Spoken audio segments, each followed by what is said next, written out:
5ই জুলাই শনিবার বাংলাদেশের রাজধানী ঢাকায় জগন্নাথ দেবের প্রত্যাবর্তন উৎসবে মুখর ছিল গোটা নগরী।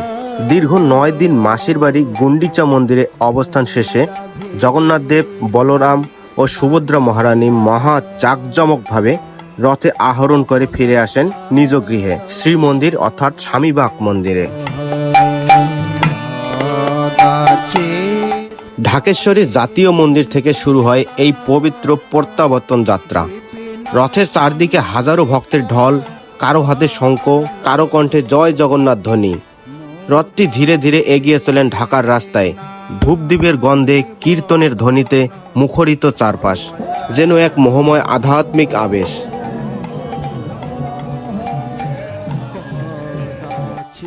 শ্রী জগন্নাথের রথযাত্রা শুধুই একটি ধর্মীয় অনুষ্ঠান নয়, এটি ভক্তির প্রকাশ, হৃদয়ের মিলন মেলা। শেষে রথ এসে পৌঁছায় স্বামীবাগ ইস্কন মন্দিরে, যেখানে ভক্তরা ফুল, ফল ও প্রদীপ নিয়ে জগন্নাথ দেবকে অভ্যর্থনা জানান। এই ভাবগম্ভীর পরিবেশে সম্পন্ন হয় প্রত্যাবর্তন যাত্রা।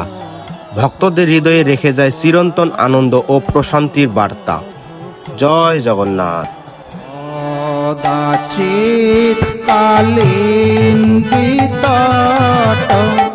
বিপিন সঙ্গীত